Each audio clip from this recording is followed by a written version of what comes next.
sa akin upang hatdan ang mga dukha ng aral.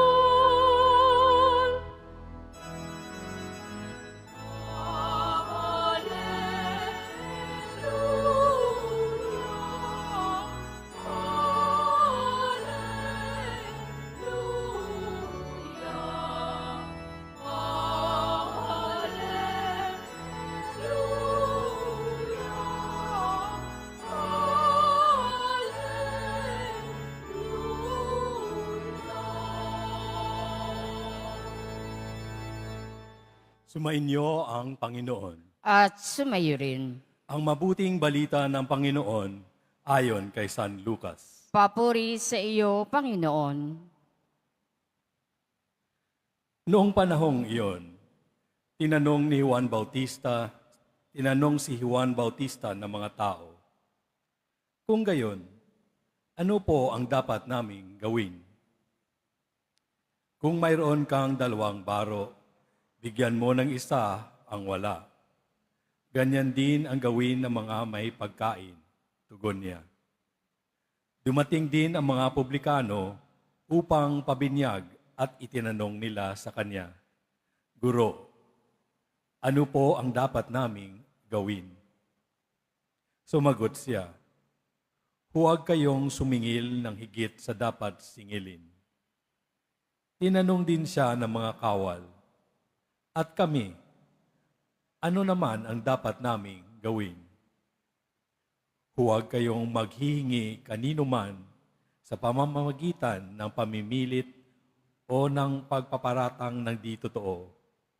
Masiyahan kayo sa inyong sahod." Sagot niya. Nagahari sa mga tao ang pananabik sa pagdating ng Mesiyas at ang akala ng marami si Juan ang kanilang hinihintay. Kaya't sinabi ni Juan sa kanila, "Binibinyagan ko kayo sa tubig, ngunit ang darating na kasunod ko ang magbibinyag sa inyo sa Espiritu Santo at sa apoy. Siya ay makapangyarihan kaysa akin, at hindi ako karapat-dapat magkalag ng tali ng kanyang panyapak. Hawak niya ang kanyang kalaykay upang alisin ang dayam. Titipunin niya ang trigo sa kanyang kamalig, ngunit ang ipay susunugin sa apoy na di mamamatay kailanman." Maraming pang bagay ang ipinangaral ni Juan sa mga tao sa kanyang paghahayag ng mabuting balita.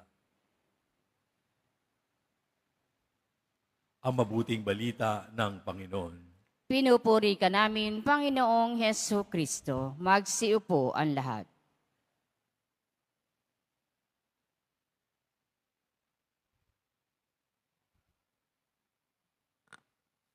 Magandang umaga po sa inyong lahat at maligayang pagdating sa tahanan ng ating mahal na pong Jesus Nazareno. Pinagdarasal din natin ang mga nasa online, lalo na po mga may sakit, nag-aalaga sa may sakit, at mga kababayan, kadeboto natin mula sa iba't ibang panig ng bansa daigdig na nais sumama sa banal na misa dito sa ating simbahan sa Quiapo, sa Basilica Minor at Pambansang Dambana ni Jesus Nazareno. Araw ng linggo, araw ng Diyos, araw ng simbahan, at tayong lahat ay naririto sapagkat tinawag tayo ng Diyos, mahal tayo ng Diyos. Kaya bigyan natin ng papuri, parangal at pasasalamat ang ating minamahal na Nuestro Padre Jesus Nazareno. Ngayon po ay nasa 3 linggo na tayo ng Adbyento. Kaya't kung mapapansin po ninyo, sinindihan na yung 3 kandila sa korona ng Adbyento. At kapansin-pansin na kakaiba ang kandila sa 3 linggo. Kung yung 3 kandila ay purpura, ube, mapapansin niyo po yung 3 kandila na sinindihan ngayon ay kulay rosas. sapagkat ito'y tanda ng kagalakan. Kagalakan, kasiyahan. Kaya sabihin mo nga sa katabi mo, magalak ka sana. Ayan, mukha ba siyang masaya? Oh, ayan. Baka hindi ka nakangiti kasi nung sinabi mo magalak, no? Kaya hindi siya naging magalak. Pero ito ang linggo na panawagan na tayo maging magalak. O sige, hindi pala sana yung magalak ka sana. Sa mga pagbasa, inuutusan. Inutusan ni Sophonias, inutusan ni San Pablo, ng mga propeta, mga tao, magalak kayo. O sige, ngayon sabihin mo sa katabi mo, magalak ka. Ayan. Nung isang beses, may ngumiti nung sinabi yun, no? At mali yata yung dinig niya, kala niya, narinig niya, mag-alak ka, no? Aba, natuwa, no? Mag-alak, hindi mag-alak ka, magalak ka, no? Natuwa tuloy, dumiretso ka agad sa beer house, no? Yung pala ang kanyang kagalakan. Pero, bakit tayo inuutusan, no? Hindi lang basta sinasabihan, inuutusan tayong magalak ng Diyos. At sabi pa nga ni San Pablo, magalak kang tuwina. Sabihin niyo siguro, Father, magagalak ako. Ang dami ko pang utang. Magalak ako, wala pa akong trabaho. May iba siguro ngayon nagagalak, nakapasa sa bar. Pero alam ko, meron din ngayon, di makuhang maging magalak. At nalulungkot ka para sa kanya kasi hindi siya nakapasa. Hindi natanggap sa trabaho. Hindi mo pa alam kung gagaling ka o hindi. Tapos sasabihin nyo, uutusan nyo kami, Father. Sabihin nyo, sabi ng Diyos, magalak ka. Paano po yun? Paano tayo magagalak sa gitna ng mga pagsubok at kakulangan at karukaan sa buhay? Siguro nga, walang pera, walang diploma, walang visa, walang gamot, walang sagot. Pero mayroong isang naririyan. Nariyan ng Diyos. Nandyan si Jesus Nazareno. Nandyan siya tuwina. Sasamahan niya tayo kahit walang pera. Baka sabihin nyo, kahit di na niya ako samahan, bigyan lang ako ng pera. Huwag naman. Sasamahan niya tayo kahit may karamdaman. Sasamahan niya tayo kahit maraming hamon sa buhay. Kaya nga't, hindi nyo ba napansin ang ating pong Nazareno? Hindi niya binibitawan ng krus. Bagong bihis uli ang ating pong Jesus Nazareno. Handa na siya sa simbang gabi. Handa na siya sa Pasko. Ngunit sa gitna ng kanyang kaningningan at kaluwalhatian, hindi niya inalis ang krus. Hindi natin inaalis yung koronang tinik. Dahil gusto niyang ipaalala sa atin, naririyan ang krus, naririyan ang koronang tinik, naririyan ang pagdurusa, pero huwag niyong kalilimutan, naririto din ako.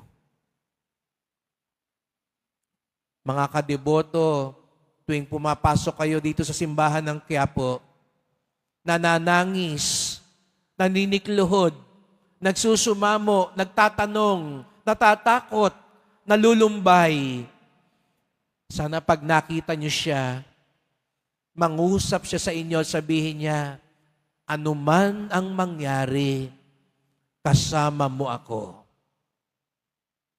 Anuman ang pinagdaraanan mo ngayon, hindi kita iiwan. At yun ang pinagmumulan ng ating kagalakan. Kaya nga, sabi nga nila, magalak kayo sapagkat narito na ang Diyos. Yun ang dahilan ng kagalakan. Hindi sinasabing, magalak na kayo, yayaman na kayo, magalak na kayo, kayo na ang mananalo at magiging makapangyarihan. Hindi po. Ang dahilan ng ating kagalakan ay ang pagdating ng Panginoon. Kaya nga, sabi nga ni San Pablo, magalak kayong lagi sa Panginoon. Magalak kayong lagi sa Panginoon. Magalak ka ng lubusan sapagkat inalis na ng Panginoon ang kapighatian. Paano lalago ang kagalakan na galing sa Diyos? Paano natin malalaman na tumuloy na sa ating puso ang Diyos? Diba? Ngayon, malalaman mo, paano mo malalaman pag Pasko na, handa na sa Pasko ang bahay na ito? Pag nakasabit na ang mga Christmas light. Paano mo malaman sa opisina kung natanggap na ang 13th month at Christmas bonus? Lagi na siyang nakangiti. Ibig sabihin, natanggap na niya yung bonus. Yung mga nakasimangot, ubos na ang bonus. Paano mo malalaman kung sino ang nakapasa? Siya yung nakapost na ngayon sa Facebook. Naka-thumbs up na siya. Paano natin malalaman kung nasa atin ang kagalakan na galing sa Panginoon? Hindi yung nakangiti lang. Alam nyo, maraming nakangiti ngayon. Pero mamaya lang, nakasimangot na. Marami yung bibong-bibo pagkaharap ang mga kaibigan, pero pagpasok sa silid, humahagulhol na. Kaya't ang kailangan natin yung tunay na kagalakan. Marami sa atin ngayon, nakangiti, kakamayan pa tayo, yayakapin pa tayo. Pagpasok sa kotse, magbubuhos ng alkohol yan. Napilitan lang. Kasi nangangampanya, kaya nakangiti. Yayakap sa atin para ligawan lang tayo. Pero pagpasok sa bahay niyan, aburido, dahil napilitan lang. Sana yung kagalakan na galing sa Panginoon ang ating makamtan. At ano daw po ang kagalakan na galing sa Diyos? Masdan niyo po uli yung kandilang rosas. Paano daw ba nabubuo ang kulay na rosas? Dalawang kulay daw ang dapat pagsamahin para mabuo ang rosas. Ang choir pala natin naka-pink, no? Ayan, no? Paano ang pink na mabuo? Pagsamahin nyo daw po ang puti at pula. Pag pinagsama nyo ang puti at pula, mabubuo ang rosas. Ang puti, sagisag ng kalinisan. Ang pula, katapangan at paninindigan. Kapag ang tao daw may kalinisan at paninindigan at katapangan, doon nagaganap ang tunay na kagalakan. May kapangyarihan ka nga, pero hindi malinis ang iyong budi, hindi ka talaga magiging masaya. Maraming tao ang yaman-yaman, kahit buong taon, hindi mag-ulit ng sapatos. Kahit isang buwan, hindi mag-uulit ng damit. Kahit isang linggo, hindi mag-uulit ng sasakyan. Pero pagpasok sa bahay, hindi makakain, hindi makatulog, hindi man lang magkausap silang mag-anak. Aanin mo yun, walang kalinisan. May kapangyarihan ka nga, pero alam mo, yung kapangyarihan mo, yung kayamanan mo, hindi naman galing sa mabuti. Dahil nandaya ka. Dahil ikaw ang nagdodroga. Dahil ikaw ay may pasugalan. Dahil hindi mo binibigay yung tama sa mga empleyado mo. Walang kalinisan, wala ring katahimikan, walang kagalakan. Akala ba natin yung mga kumakaway-kaway sa atin dahil mga sikat, masaya sila sa buhay? Ako na ho nagsasabi sa inyo, kung pwede lang nilang ipagpalit yung buhay nila sa atin, kapag nakikita nila tayong simple lang, may oras, kahit papaano, kung ano yung gusto nating gawin sila, talina sila. Halos kung ano-ano na dapat nilang inumin.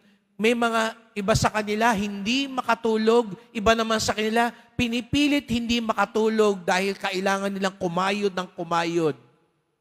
Kayo, tignan niyo yung katabi niyo, kaupo lang, tulog na. Pinahiinggitan kayo ng ibang mga artista, ng ibang mga milyonaryo, kasi sila hindi makatulog. Sila hindi makakain. Tayo, fishball lang. Sa malamig lang. Busog na. Okay na ang buhay. Kalinisan at katapangan. May pinaninindigan ka.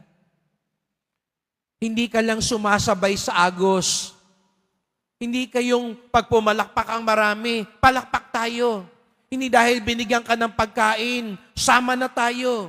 Binigyan ka ng 500, makirali na tayo. Makisigaw-sigaw na tayo. Hindi mo nga alam bakit ka nandoon, hinakot ka lang. Sinama ka lang. Walang paninindigan, wala ring kagalakan. Sandali lang yan. 500, nabigyan ka ng pananghalian. Pero wala ka namang pinaninindigan at tinitindigan sa buhay.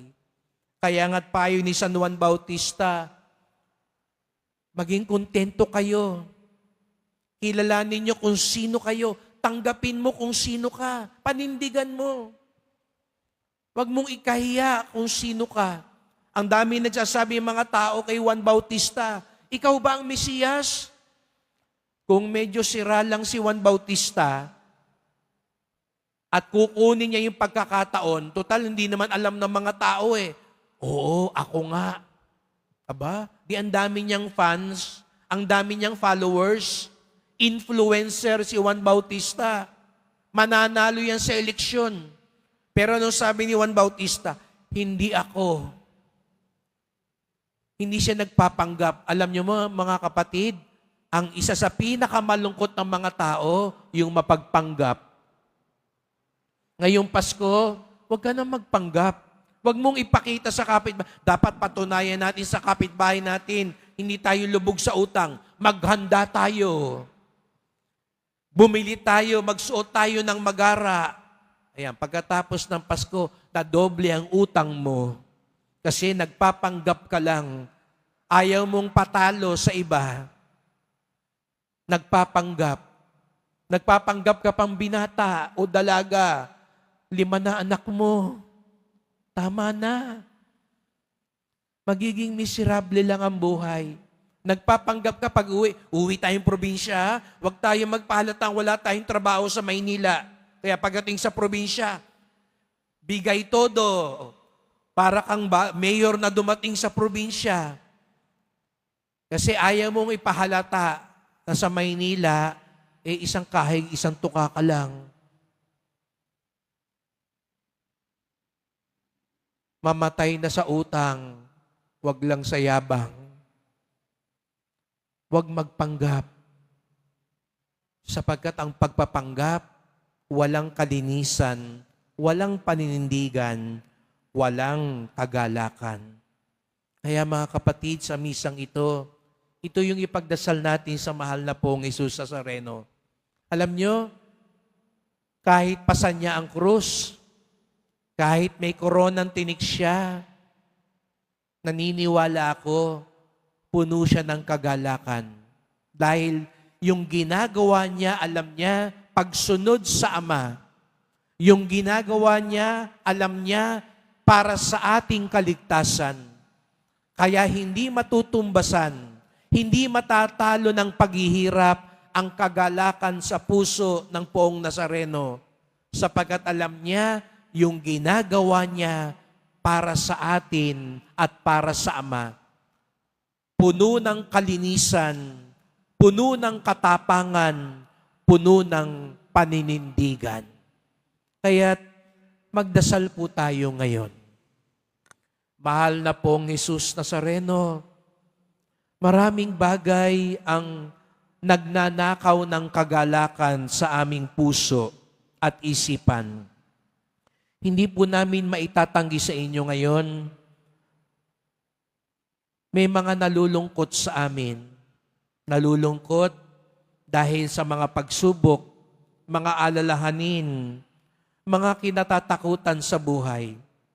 Nalulungkot sapagkat hindi nangyari yung aming inaasahan.